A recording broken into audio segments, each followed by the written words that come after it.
right, rolling intro. Welcome to the Apollo Road podcast. Today we have Maddie Witt. Hello. Hello. So we went to high school together, and I would say you're probably one of the best examples of somebody that has followed a career in the arts post school and done very well. So if you could, just for people, give a background of your education and your current art career. Sure, yeah. We went to high school together, and then I went to college, and I was an art major, and graduated back in 2016. And I didn't really know what I wanted to do with it yet because at the time I couldn't just fully go into an art career. I felt like I needed to get a job and find my way. But fortunately, I kind of swerved into art conservation. And I was lucky to get an internship at the Israel Museum after I graduated. And I did that for like 7 months. And then I came home and took some chemistry courses because it's kind of like a arts and science combined job. And then I got this job at the Gilcrease Museum, and I've been here 4 years now. So I'm the And that's in Tulsa, Oklahoma. Yeah, I'm the art conservation Nice. technician at the Gilcrease Museum. So that's my full time job. But on the side, I've just kept up my art practice, and I started, working in a sketchbook like after I graduated because I went to Israel and I was like stayed home for a bit and I kind of was bouncing around. So it was like the easiest medium to work with at the time. So, Yeah, very cool. And that's to me, that's quite the pedigree. That's some prestigious programs and internships and job. It kind of sounds like you hit the ground running, and most people don't really get that kind of high caliber work out of school. So I'd say that probably is just indicative of your talent and your interest and your abilities. Um, did you always have art as like a career track, or is it just something that you fell into because it's kind of what you find yourself spending time on and enjoying the most? yeah, I don't think I ever meant to have a art career growing up. I always loved art and was taking like classes all the time in middle school, high school, and I got a scholarship to study at Trinity University, but I always planned on doing a double major with something else. And I literally took every class I could possibly take in accordance with like my art classes, and nothing stuck like art did. So I was trying to find something else because I was like, I can't do art as a career. I have to find something else to do. like Hmm. um and then the most classes that I had at the end was art, and I was like, well, I guess I'm just an art major, so that's Just what have I'm to doing. embrace it, Yeah, right? I was like, I can't do anything else. I think I had my worst semester ever when I didn't take an art class, and like I was just not doing Hmm. well, and was my roommate, who was also an art major at the time, was like, maybe it's because you're not taking any art classes. And I was like, what? What a concept. And then like Yeah. the next semester I took like my favorite art course, which was um an outdoor studio course where we would go Hmm. out on like Friday for like 5 hours and just paint from life and like whatever we wanted. And it was like the best class that I ever took. And I had so much fun. And I came home like every week, like exhausted and sunburned, and was like, this is the best thing ever. And that's like the idyllic artists painting on the school campus around, just sprinkled around painting like everyday scenes. Yeah, we went more to like traveled around in San Antonio to different spots so it was more a lot more like nature based, but it was just really fun to have this space and time, like a big chunk of time to just be in the present moment and be painting and drawing. And we just had a lot of freedom. Hmm. And I just fell in love with it. And I think I kind of kept doing that after that course.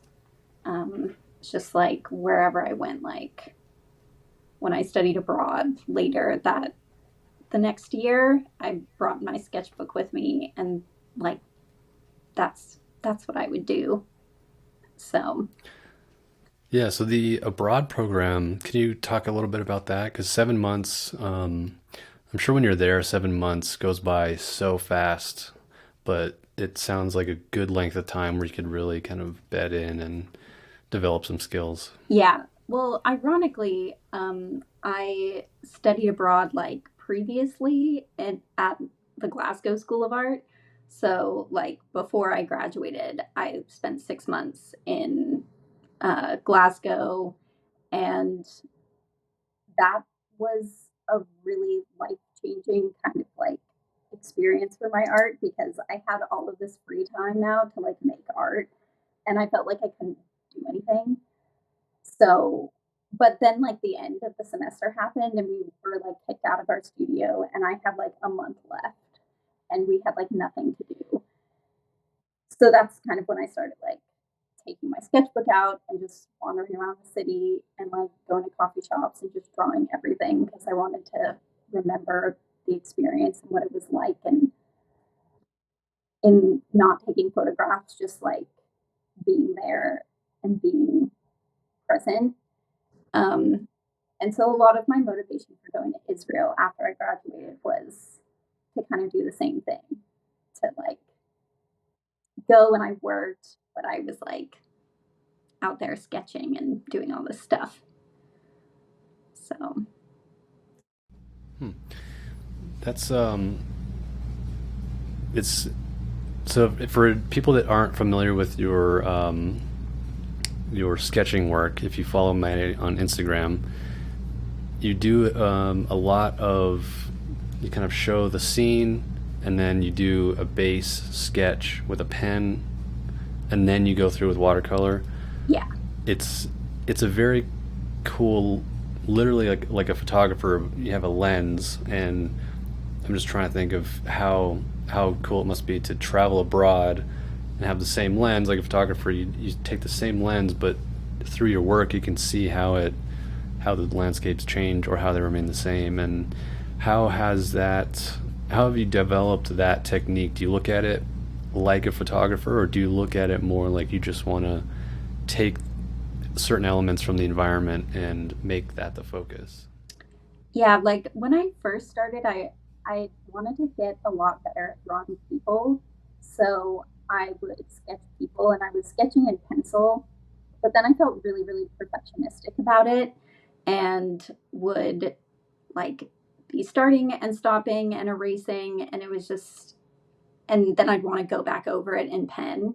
And so at one point I finally was just like, well, maybe I'll just work in pen and like I'll just let my mistakes be there and I have like a whole cheap sketchbook that I can use.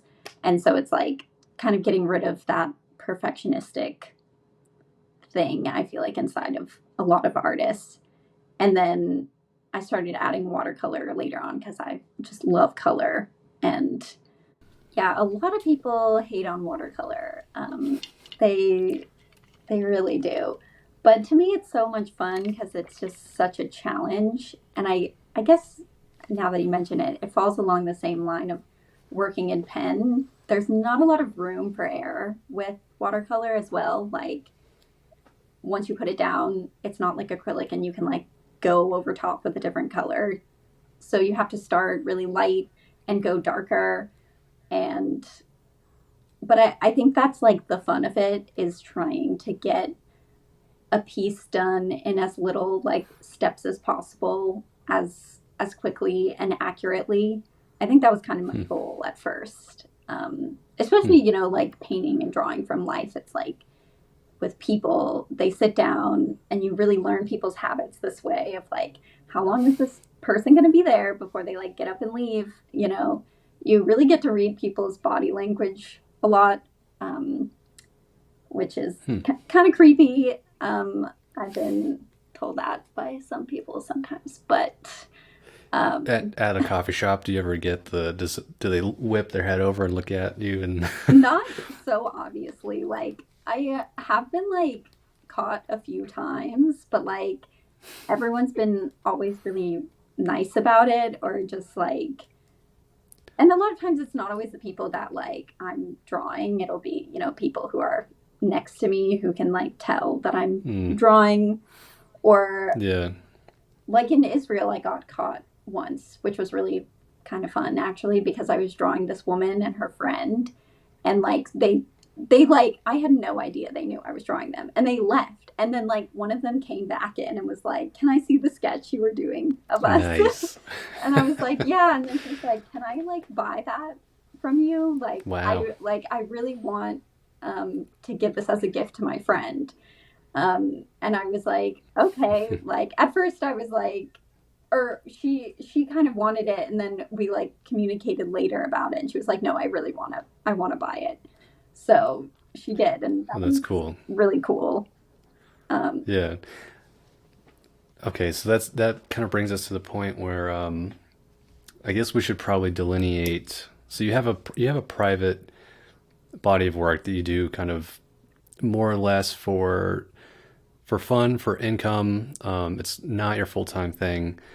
Let's circle back and talk about art restoration before we go into the kind of the side business, which I okay, think you're probably interested in the most, or if I had to guess, because that's like everyone's passion project's always what do you do after hours and what do you on the yeah, weekends. But let's talk about art restoration first because I think that's something that I really don't know much about at all, and it sounds like it kind of draws on your degree and your training and schooling in a way that um, most art programs might not prepare you for.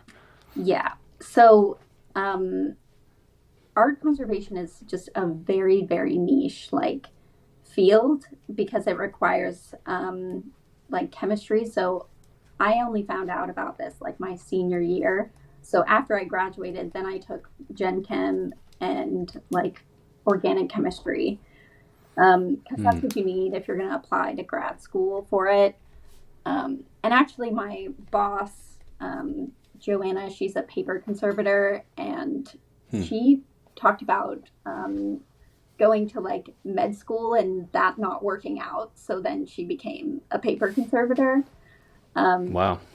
so it's, I'm a technician, so I do a lot of preventative conservation work, which is just like lots of cleaning and dusting and pest management. So like very Hmm. fun, glamorous things, but a lot of it is, monitoring the collection and testing like light levels and making sure, you know, objects are safe over a long period of time, like temperature, humidity controls, like all of these really factor into how long a painting will last, what things will happen to the painting, Hmm.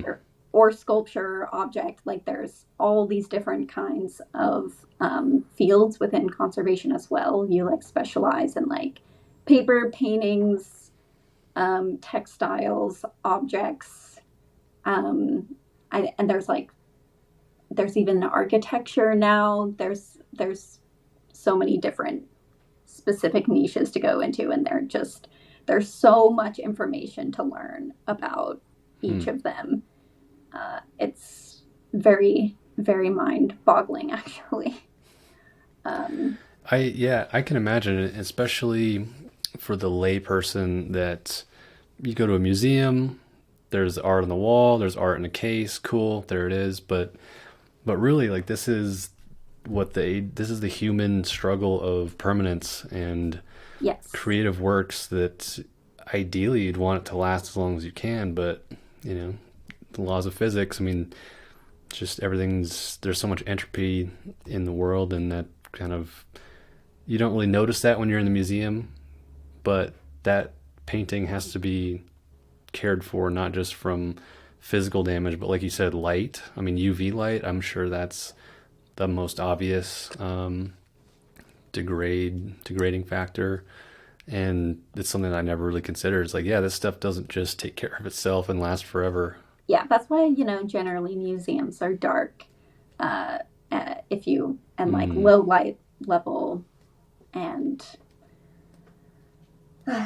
yeah, I was about to say something, but I forgot what it was.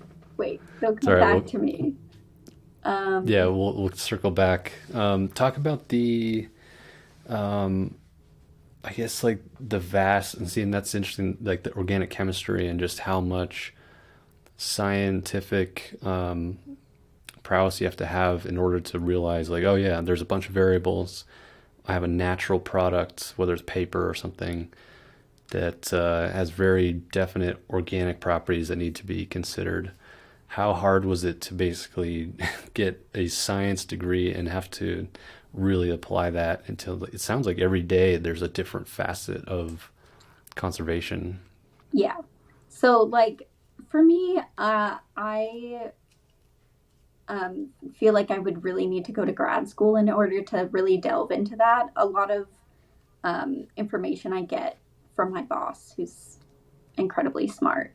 Um, but there's lots of things like how to clean an object, and you're like Hmm. making deductions on like how did this varnish degrade over time, or like what's happening in this piece, and like especially with contemporary art, that's a real like doozy of a field because artists like in the last like 100 years, we have like plastics now, and like how do those degrade over time, and there's lots of Hmm. ethical questions as well within conservation about how to do conservation. And before it was called restoration, but now it's more leaned towards conservation because we don't we don't like restore paintings back to their like original, what they look like originally. We're just generally trying to stabilize paintings and make certain damage like less obvious, just do a Hmm. little bit of like infilling and touch up so it's not like jarring to the eye to look at it. But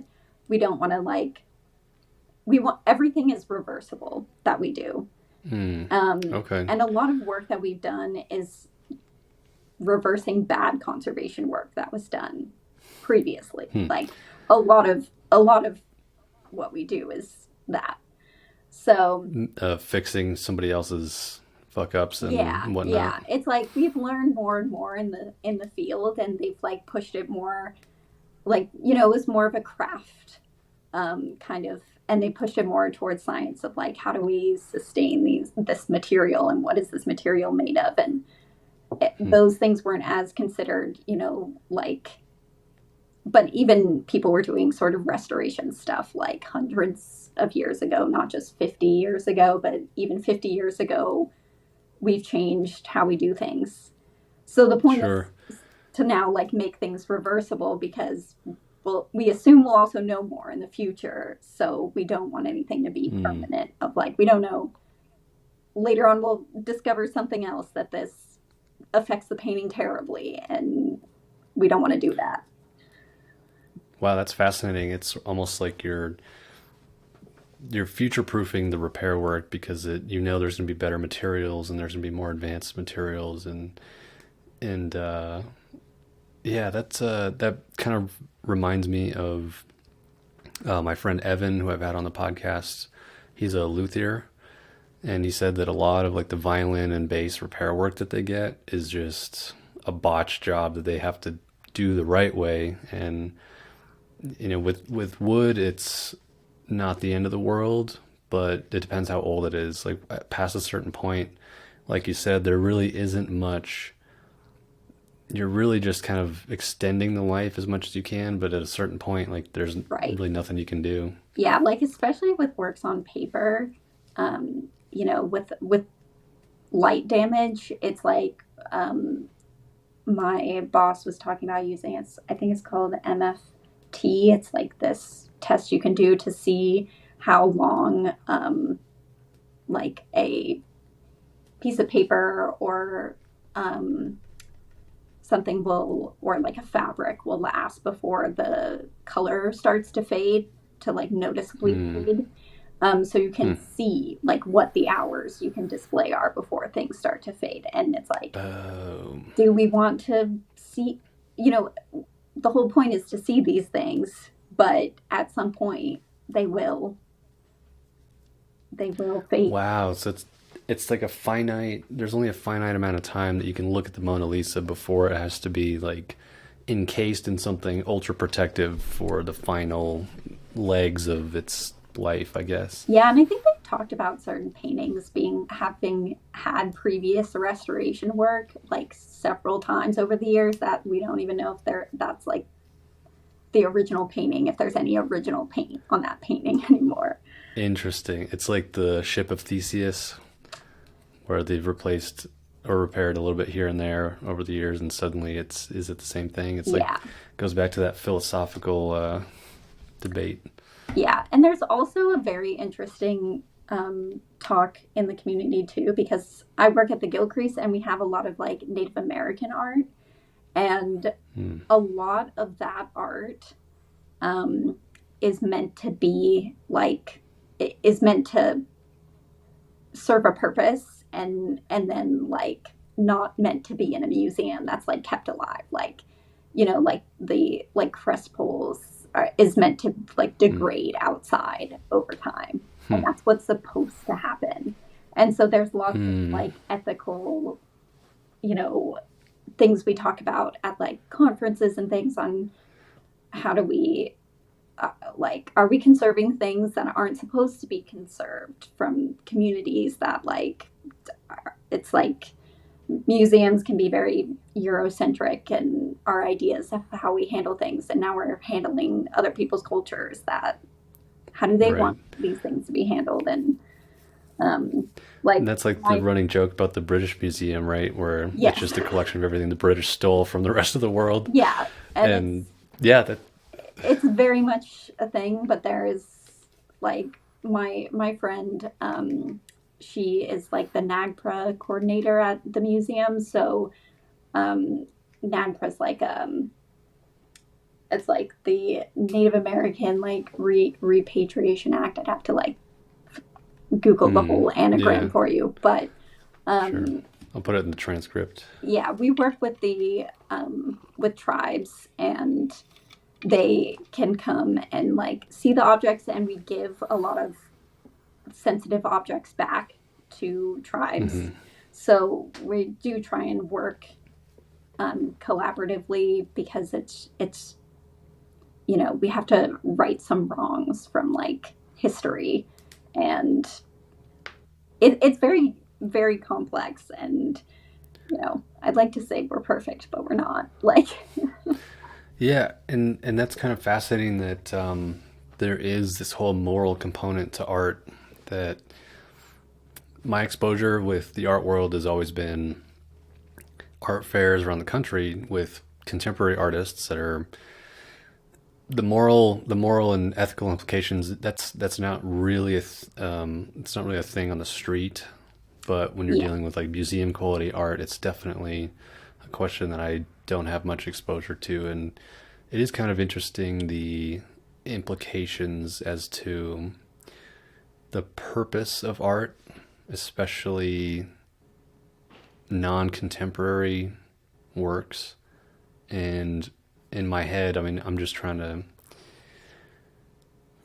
think about it in real time, but there's like an element of utility, and there's just pure art, and like you were saying with the Native American works, where it was at one time not only art, but it had some real utility in everyday life, where it was, yeah, like you're saying, it was supposed to serve a purpose and then degrade, but because of the cultural context, it's become more art. And yeah, and it's like, who is it decided by committee? Is it decided by whoever created the art, if possible? Is it, these are fascinating questions that is just another layer on top of art, which is already such a, fascinating human element.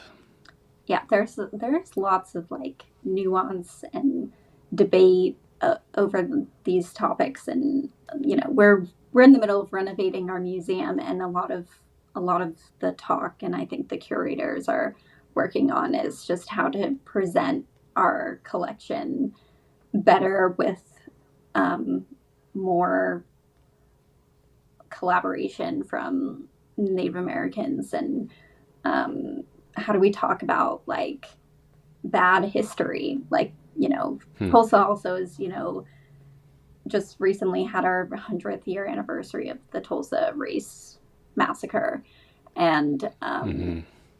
we like got some materials from I think Eddie Faye Gates um, recently. So there's just a lot to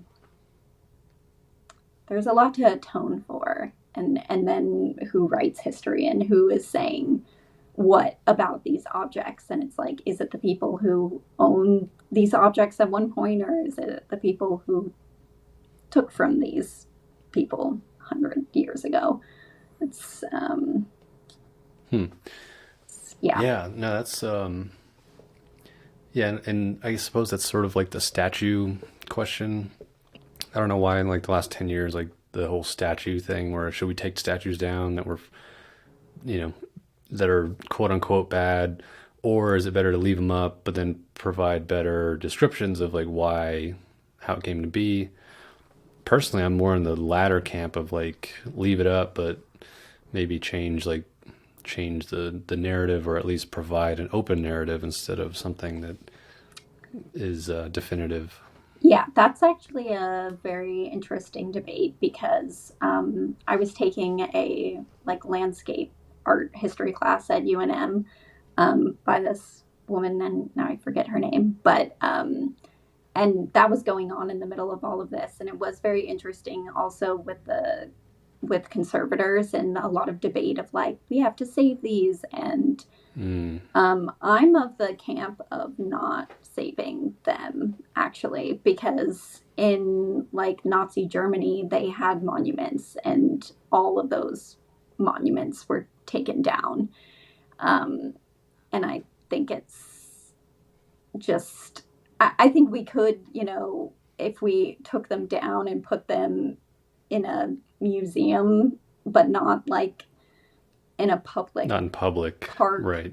where Right. it's like, this is your community and you're supposed to feel safe, and there's like Confederate people who believed that, like, believed in slavery, and that black people were like a third human. It's like, you know like, and I'm like Jewish, so when I would feel very offended if they left up statues of like Hitler in Germany. It's just like, well, we should just keep it to remember history. It's like, we Right. know that he was bad. Like, we don't, like, Right. we And there's could like we can do degrees that in a too. different way. Um, so Yeah, I think that's like you're talking about a very good point, is that there's degrees to which some things are obviously like so far on one end of the spectrum that's like, yeah, okay, we should do something about this. And then as you move down towards like further down in the interpretation, and there's like a line that nobody really, I mean, there's no definite point on that.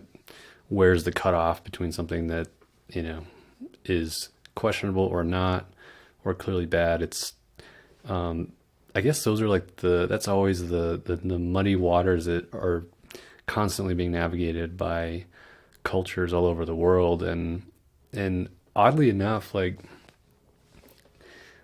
people talk about art as like just something that's on the side, and it's sort of things that humans do when you have downtime or something. But really, like, art's what is left over from the most influential periods of history, and clearly denotes transitions in culture. And it I'd imagine that's the kind of work that at a museum and like through education and art that really opens your eyes to like, oh, this is like history, and this is like such a critical part of the human story, that it kind of changes like I imagine it changes your view of art and then your own creative output.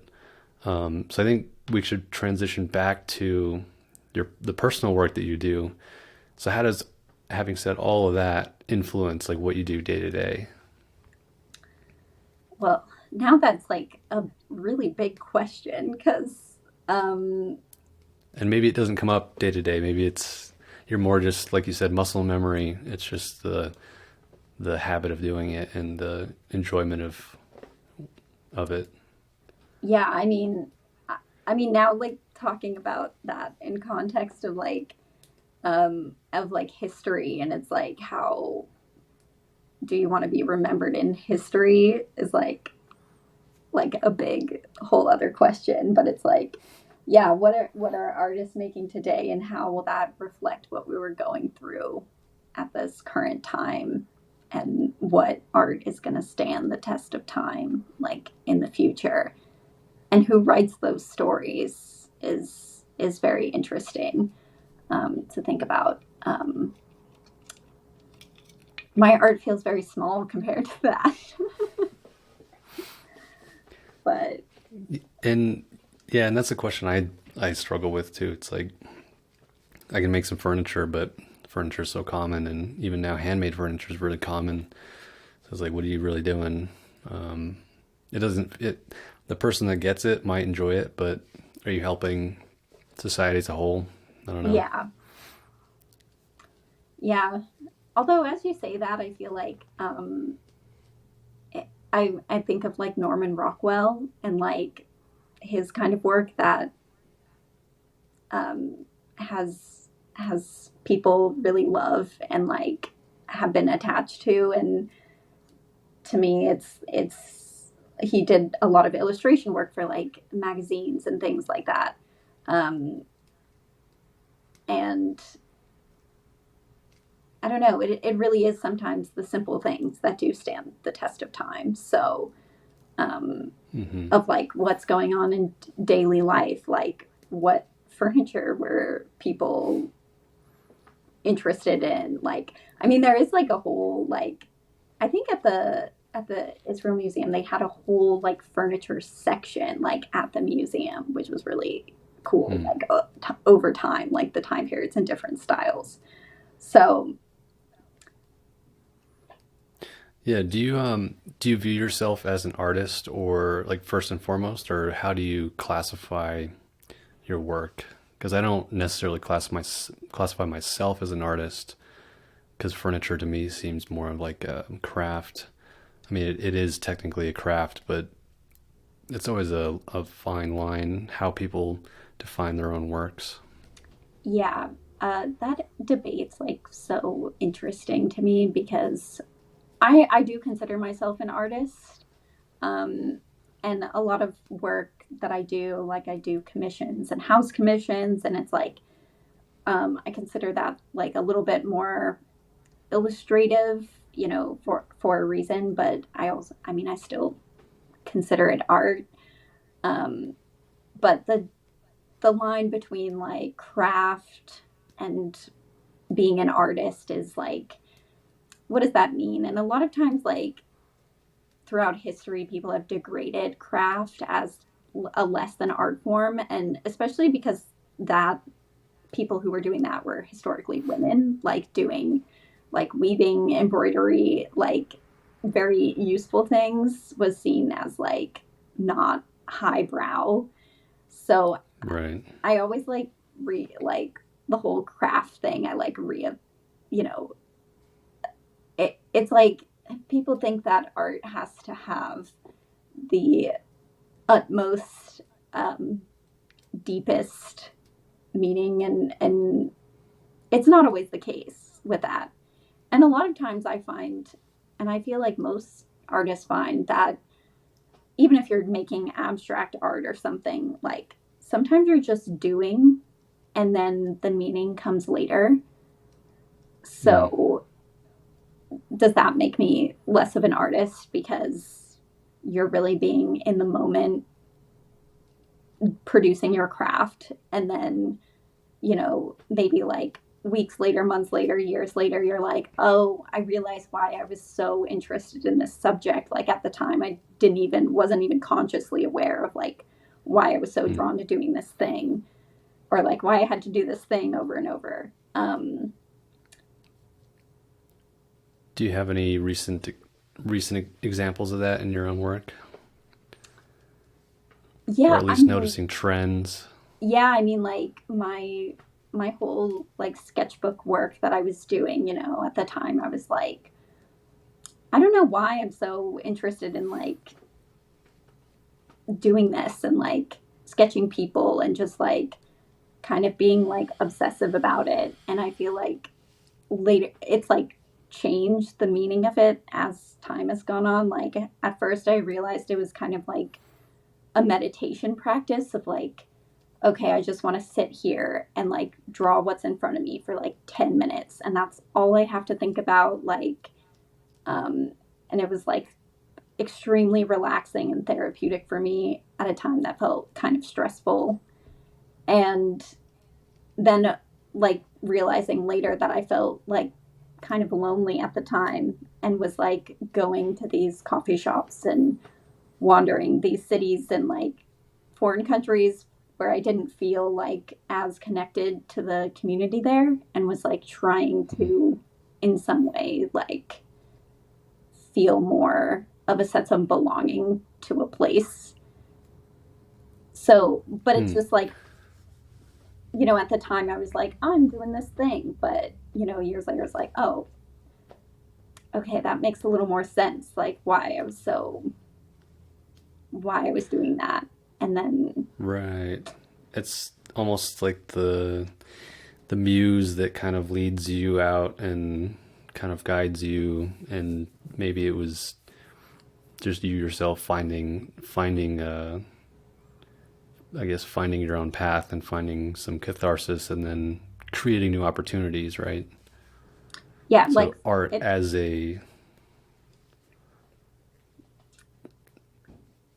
art as a medium of growth, and this is a part that people don't really talk about. Like it's always the end product, right? What's the yeah, end product of your art? But it's never like, sometimes the process is just good in and of itself, and that's only for the artist, right? It's right, the other people never get to, I guess, obtain that because right. it's all you.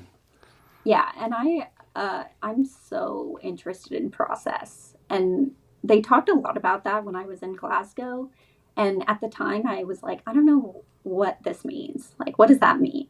Like, Hmm. like think about the process. And it really is, um, over time, it's like, yeah, are you enjoying what you're making in the moment, or are you just trying to get this end result? Because for me, like more and more recently, I'm like way more attached to the process and not the outcome. And like if I make Mm. something like bad or whatever, it's like, or a lot of times even, working on commissions, I'm like, oh, I love making this illustration of this house, but then I'm very happy to give it away. Like I don't feel as attached to it because it Hmm.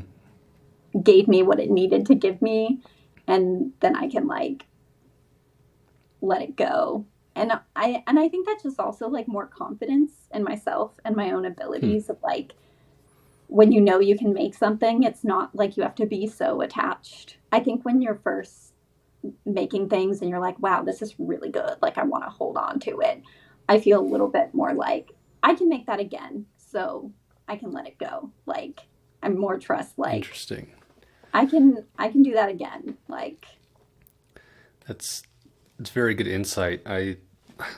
I think I've with products it's a little bit different because the point is to give it away, yeah, especially if it's the same product over and over again. But sometimes you do get that affinity for like that one, for whatever reason, that one thing just feels like it took so much out of you that you're like, do I want to give it away? Yeah, it's so. And that brings us to the whole modern part of independent artists is selling work and marketing yourself. And in that's kind of the break between the process and quote unquote a product.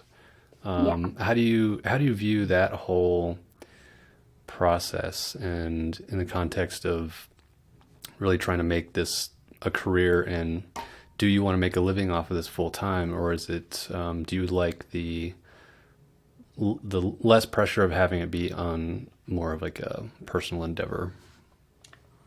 Yeah. So I, um, how do I answer this? I do like the process, and I think that's why I haven't delved into it completely full time because it is very much a journey, not a destination. It's this anticipation, maybe, of like reaching a point of success that exists that Hmm. doesn't necessarily really exist. Um, and so I'm enjoying the process of trying to get there wherever there is right now. But I think there's just always going to be a bit of a struggle, and um, I think people are waiting to arrive. And I think I don't know of any artists who have felt like they've arrived and they can like coast now. Hmm. Hmm. I think you were mentioning, if you look back at some of the greats like Warhol and Pollock and Van Gogh, like they didn't really. It's the name that kind of got famous, not necessarily the person. Yeah, I think if we want to talk about like marketing and that whole thing, that's a whole different skill set, a whole different.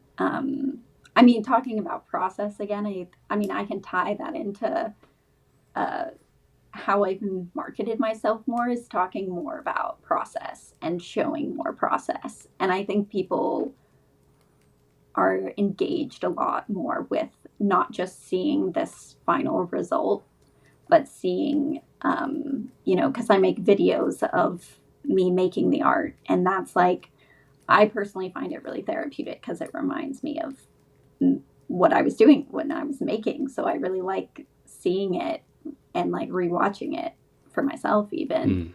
Hmm. Um, and I think it takes away like um, also a little like mystery to the art making process of like how did this happen, because sometimes people see a painting and they're like how did they even begin to make this thing, and so I think people find it really fascinating, and that's why process videos and things have been doing so well right now.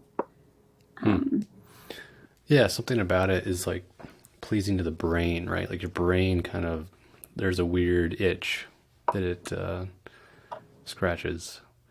I think it ties back into like feeling like my art practice is like a meditation practice of being in the moment. Hmm. It's like re experiencing that. And then other people get to experience that meditative process without actually having Hmm. the work. Yeah. Yeah, I guess that is a sign of the times, right? As the internet and bite-sized videos are very common. It's you get to get peeks into way more of daily life and more than we've ever had possible before. Do you think that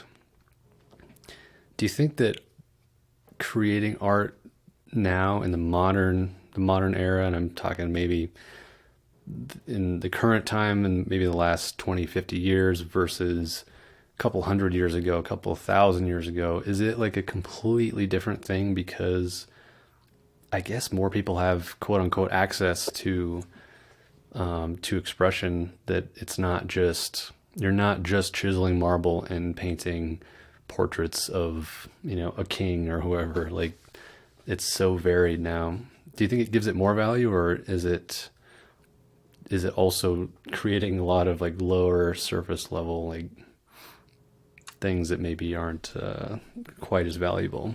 Yeah, I'd say, um, yeah, yes and no, because we have such a privilege these days of access that anyone can get a social media account or the internet and put their work out there. And, before it's like churches and things would commission artists. And then it became like more of this gallery style of like gallerists would be choosing artists. And, um, you know, at first it's just like artists didn't have a choice necessarily of like what they were making. And then it really shifted in terms of like, then we're talking about, I don't know, the persona of the artist and the whole marketing within the persona of the artist and about who the artist is and how they're thinking. And you know, when you think of like artists from 50, well, now it feels like 80 years ago, like Pollock and Hmm. Warhol and these like characters that of like kind of like mysterious personas. But it is now these days this landscape of um, anyone can, if they're a good marketer, can be a successful artist on the internet. And it's it's it's good and bad. I mean, I don't I don't want to degrade anyone's art. I mean, like for me personally, there's Sure. things Yeah. like I mean, should I hate on other people's art right now? I mean, there's certain tropes where it's like that I don't personally like that I'm sure people would look at my art and think the same thing of like, ah, she just does house portraits and that's not art, and like does these pretty coffee shop scenes like not art. I'm like, that's fair.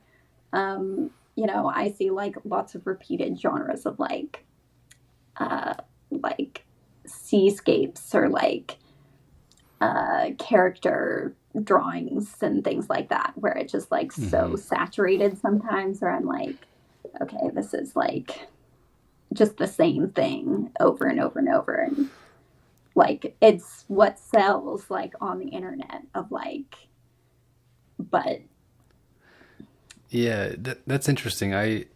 And of course, like, you never really want to shit on somebody else's creative endeavors, but at the same time, it's like you can go to Target and Target's got some prints that, by all, um, just by all standards, is like very pleasing and very well done. And like oh whoever the yeah, original artist was is like great.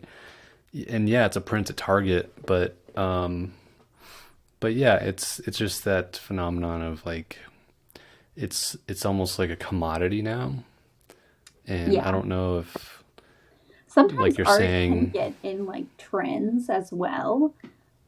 hmm. Like I feel like I don't know if you saw this, but there's like a very these faces that I was seeing everywhere of like one line where they did like the eyes and the nose and the eyes and they do a circle and it's like, and then I was seeing that everywhere and then it Hmm. was like on Target decor and all this stuff and it's like it it kind of sucks because sometimes there's an artist who's making these very cool things of like this very kind of simple motif that's like is super appealing, but then because it's so simple that other people can like easily take it and then it spreads and then it's oversaturated and then we're all like done with that. And maybe to that artist who was doing that originally, that was like very meaningful for them and it took them years to be like make this simple design, and then it's just Hmm. like now everyone's over it and it's like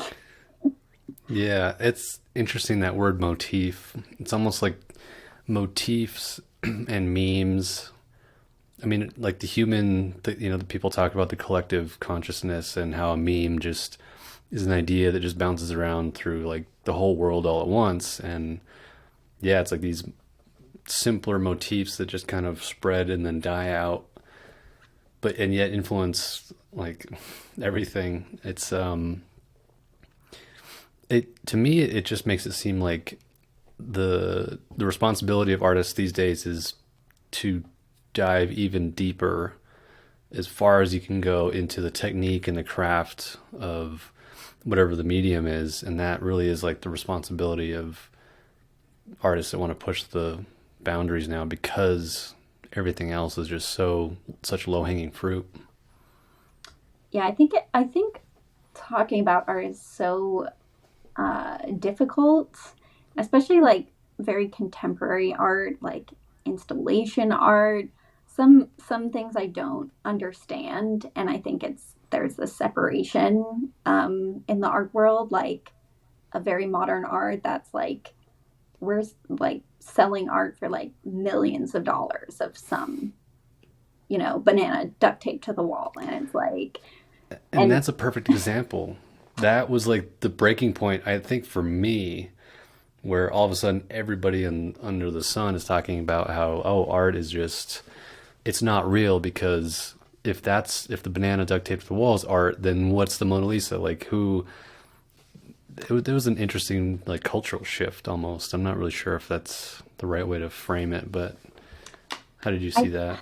I think there's always been this like inside outside group of like Mm, very wealthy and this very if you don't get this art, then you're not you don't get it, like you're not in the group or whatever. mm, But like I'm an artist and an art major, and some stuff I'm like I don't get this at all. um, and sometimes I think about it too. It's like, oh, if you need I go back and forth where it's like some things are cool and I read their artist statement. Like I don't understand it and I read their artist statement. Then I'm like, oh, okay, I get it now. That's cool. But then sometimes I go back and forth of like, okay, but if what I think is magical is this statement, not necessarily the art, because I didn't get it by looking at it and what matters there. And then we just have this wide range where we have like Etsy now and people selling, prints of things and for like, mm. $20 on the internet. And then these world renowned artists and like Jeff Koons who's selling things for like millions and billions of dollars. And it's all just it's degrees of humanity. Like um Yeah. I don't know, like it's like good art exists and art matters, and then also it gets diluted when like the value of things is just insane. Of like this thing's worth millions, this banana duct tape to the wall apparently is worth millions of dollars, and then this print that someone took like 100 hours to make is they're only selling it for like $20 on Etsy. It's like Yeah, it where do I definitely. even begin? Yeah, and I'm wondering like is was there any component of your education and your training that's like value in art and I guess utility and value are different because one of them's based on currency and actually transacting and did you learn did does the art school um, track teach you about that? No. And that's part of the problem is like Hmm. um it felt very hush hush and very like, okay, we teach you how to make art, but like you got to kind of figure it out on your own. And it's like um do we try and get into galleries, and is that the thing that we have to do, and even that feels really outdated of a system. Like I've shown at galleries before and I don't think it's been very effective, and that's potentially based off where I live or who the gallery owner was and their connections. But the business side of the art world is definitely like a mystery that is like very gatekeep, and it's like the people at the top, you're Hmm. like, how are you selling paintings for like this amount of money, like, and who are you talking to? And it's so secretive, and I'm still trying to break in and figure out Yeah. how people do it. Have you Um, done pop-up shows anywhere? um, I did an art show recently. I haven't done any sort of like pop up shows, but I had an art show at the in collaboration with the Gilcrease Museum recently, um, Okay, cool. and How did that that was go? really cool. Um, I think it went really well. I mean, I kind of was doing a bunch of mini houses around town, and I kind of wanted to create like a map and do like 300 of them or something and like put them Hmm. all up on a wall, but I only ended up getting like 130, which was Only still 130. just yeah, it was a That's lot, but it still was a lot. Good, yeah. yeah. Um and it was really fun, and I was like going around town and like doing these drawings like in light in person, um and like was attracting some attention a little bit that way Hmm. sometimes. But um it was really cool. I was really proud of that show. But it's also was a show that wasn't in like a high foot traffic area. So like I got a lot of good positive feedback, but I think it's very hard to like get people out to like go see Hmm. your stuff sometimes. Hmm. Um, and I think, which is why like in the pandemic, I turned to the internet because no one was going out. And now we're still in this weird transition time where it's like some people are going out now and some people aren't, but you have the easiest access to people via the internet these days. Yeah, I guess one point about the art shows is that people that jump back into the national art show circuit, they said that like this year and last year, they've had some of the best shows they've had in like a decade. Oh, And really? yeah, and it's obviously like not everybody, but I heard that a lot. So I'm sure it had to have been just the pent up energy from COVID and the fact that the art shows basically were just disappeared for 1 or 2 years, and they weren't sure if they were going to come back. So that's good, but it's also you can tell that it is still changing. And before COVID, I think the consensus was shows were really hit or miss for artists, and it was really hard to bank on. And even though the economy was doing really well before that, it was just like, geez, there's got to be an easier way. And I think the obvious everyone points to like online social media as one of the answers, but maybe you can talk about we can start talking about it because that's I know that's a whole other can of worms. But if you could mention your foray into social media and how much it's been a part of your career. So I was on Instagram for like 4 years.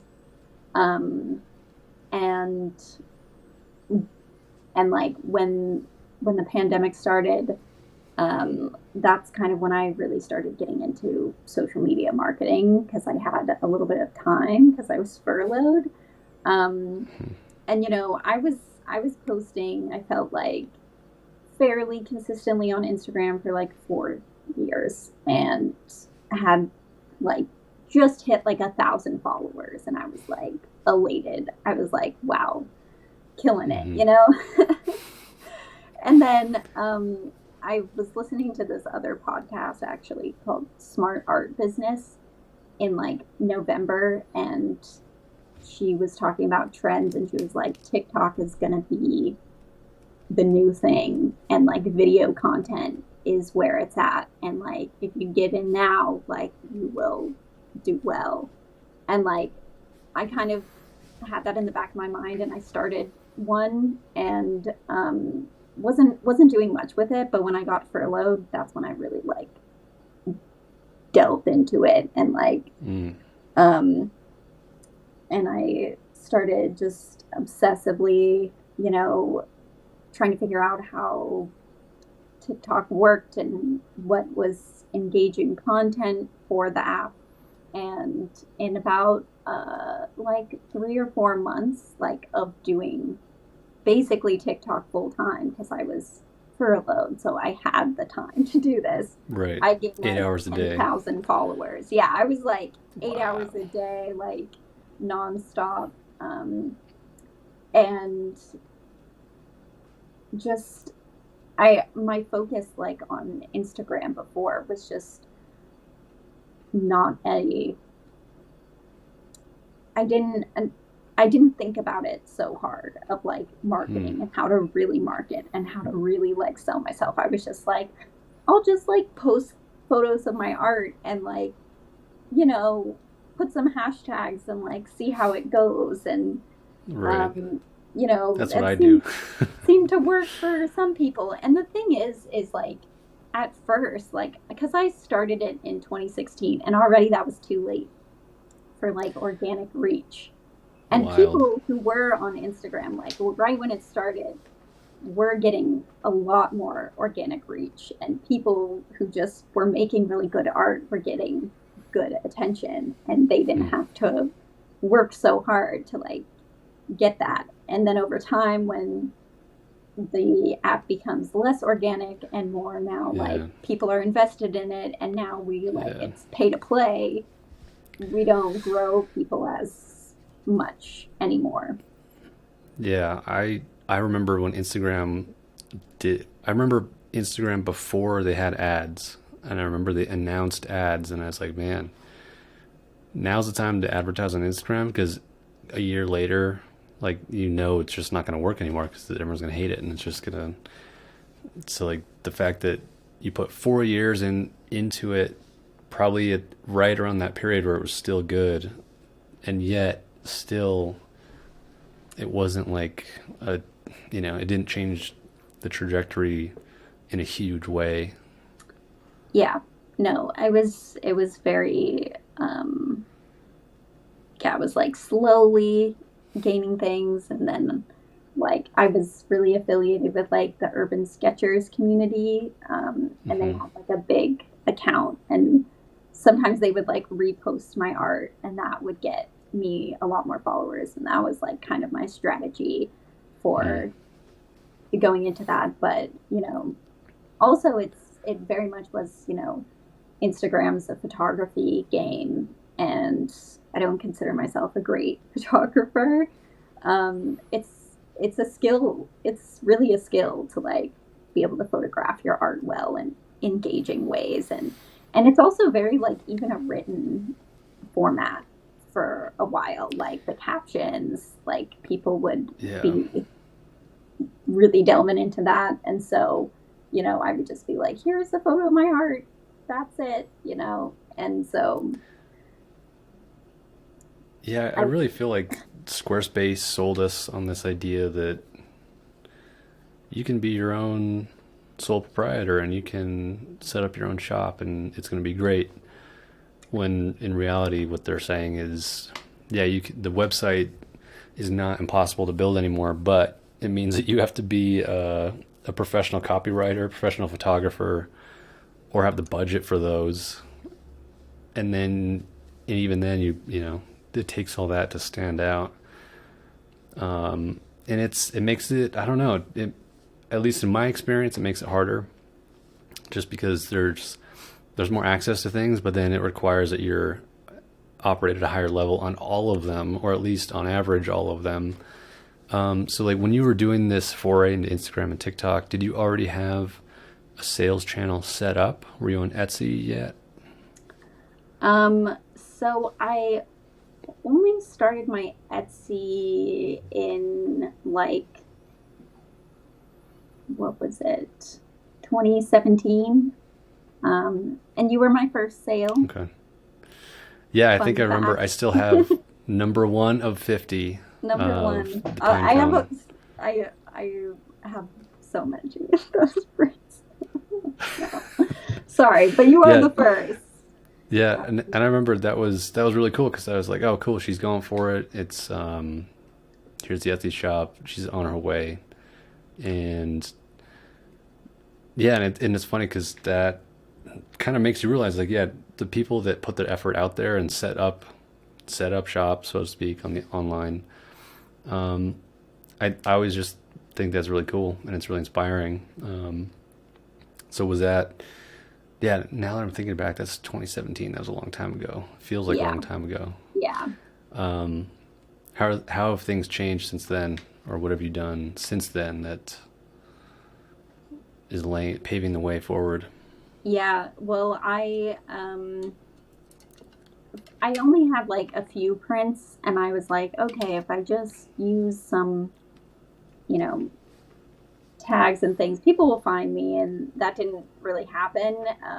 And then the following year, was like, okay, I need to make more prints, and I started selling like a little bit more of those at the time, but it really was when I got on TikTok and was really putting my art out there all the time that I was driving traffic to my Etsy Hmm. shop. And that's really where like all of my sales started to come from. And then Wow. like slowly, like I was building like Instagram a little bit more as well. But you think of like those sites of like Etsy is like, okay, like you put this thing out there, people will find you.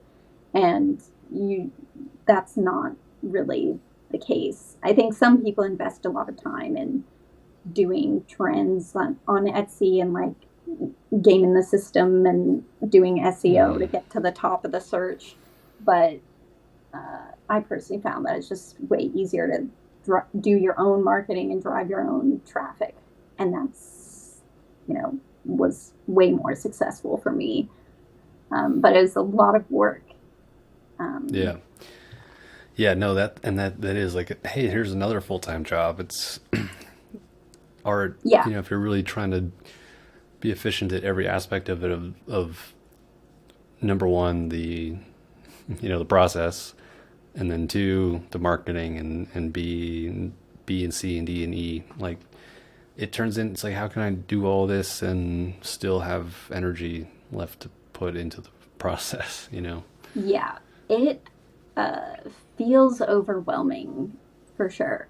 And I think there's like ways to get over that hurdle of like overwhelm, which is a lot of like what I've had to do for myself because it is like, okay, you are the artist and you are the marketer, but you're also a videographer now, and now an editor, and now like a website designer, and like and there's all these things to learn how to do. Hmm. um, and I think like the only way I was able to be successful was to start like having more fun with it as opposed to seeing it as the enemy, seeing it more Mm. as a challenge of like um and not everyone's going to be like interested in that, but I think it shifted for me. I think when I got on a new platform and I started seeing a little bit more results, which is just a little bit more like motivating, and was really like, okay, how do I actually like market myself, and like let me do research on how to do that. And you don't realize how much free information is just out on the internet for you to find. And it is like Yeah. overwhelming sometimes, but it really is like out there now for Yeah. you to like consume. So So where are you at now? What does the current stage in the career look like? Are you looking to progress in leaps and bounds? Are you gonna go? You gonna commit fully to the sort of go do it yourself, sell your artwork, and have that be your main source of income, or how are you planning that out? yeah, I definitely feel like at a crossroads of um, trying to decide what I want to do next, because I feel like on one hand I could like maybe quit my job and take like 6 months of like full time to really like build up my income to where I could support myself. But currently, like, I don't I need more time to be able to make more money to support myself, and it's not like I'm making that amount of money now where then I could like leave my job and do that. So I just and I don't know if I should talk about my own like personal like pivoting into marketing if I want to talk about that, but Right. um Yeah, you can. And I know what you mean. Like it's a tough crossroads because you have a very good job. It's a very prestigious position, and I'm sure it's like it's such a odd balance to have something very professional and very real, and then have something that like, wow, what is somebody? Are you supposed to be a professional in life? Are you supposed to follow your interests? Like it's such an odd question. yeah, there I go back and forth like, people are like, "Oh, do what you love and you'll never work a day in your life," or if you do what you love, you'll hate what you love. And it's like, do you want to hustle for the rest of your life, to or do you want to have like a stable job and just do this on the side for fun? That's a little more Hmm. relaxed. And part of me really does enjoy that because I get to enjoy the art and it's more fun where it's not like, okay, I won't make rent this month if I don't do X amount of commissions. I feel like that would really take a lot of the fun and joy out of creating and would just create a lot more stress. Hmm. But also, I feel like the most fulfilled when I'm doing my own art and figuring out how to make it work on my own as well.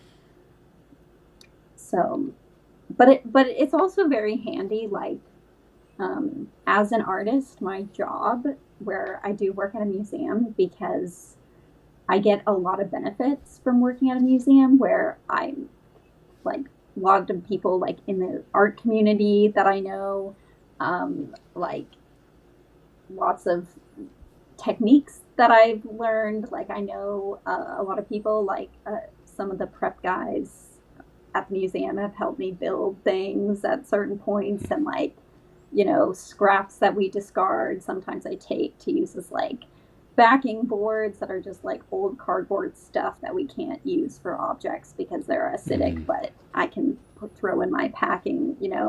And before, when I was like a picture framer, that was also incredibly helpful for being an artist because Mm. I get Yeah. major discounts on framing. And I think I think in that regard, like I've done a good job where it's like if you do want to be in the arts, it's really helpful to have kind of an art adjacent job where you do get also like other benefits towards your own art practice in some capacity. Yeah, no, that's a good point. And I think I remember that when you were working at that framing shop, that's definitely a value add for your product. Because if you can give somebody a properly framed piece of artwork and you're like, hey, you're not ever going to worry about this thing sliding off your wall or the glass coming out, or, it's such an important aspect of you kind of need to sell the product all the way through where it's start to finish, it's complete. And I think a lot of people kind of discount art as something that is just the thing on the paper and there's no consideration for the technical aspects of the whole process and product. And so that's what I've always liked about your work is that you see it start to finish on both sides of it. Yeah, I think I've gotten a lot of great use out of my job as being a framer before because you really get to see the value in framing and having really good quality frames and how it elevates your art, how it really um, you can like picture it in your home. It just you can take it off the wall, put it in your like there's a lot of steps like that people have to do when they frame their own artwork and it's really expensive as well. So it's like not only are you buying the art, then you have to get it framed, which can also cost a lot of money. And I also think about that when I sell, my originals, even when it's unframed, because I know how expensive the framing is going to be. I don't sometimes I think about it because it's like, well, I don't want also my art to be like way cheaper than what the frame is going to The cost, frame, yeah. because that'll feel like a rip off a little bit, and then they're like, we're paying more for the frame than I was for this piece of art. Um, But it is and critical, you know, there's mistakes in framing that will you could lose the entire work if it's not done properly. yeah, and there's like great like conservation as well to framing, and getting like the right glass and using the right Mm. materials to like hinge your work, and using the right mat board and backing board that's like acid free and will last a long time and be beneficial to your art. And that's also been really helpful working at a museum for that reason as well, because I really Mm. know how to actually take care of my own art, and to like tell people how to take care of my art as well.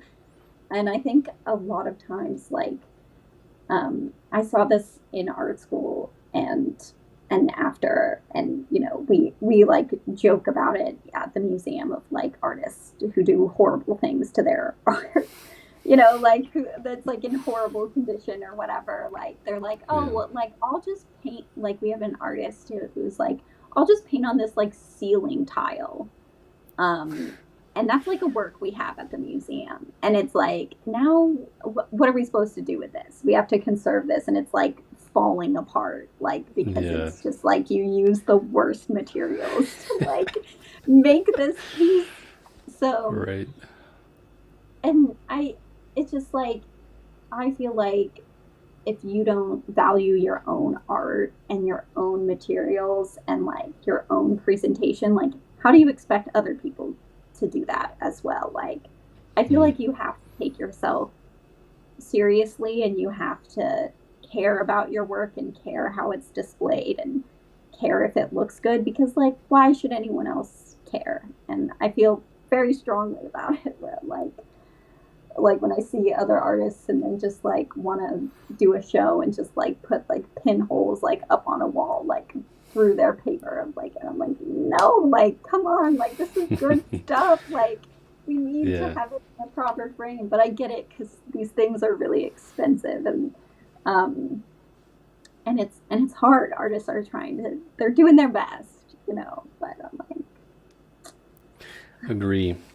Um, no, that's a great point. I think we'll pause here. We'll probably do a part two.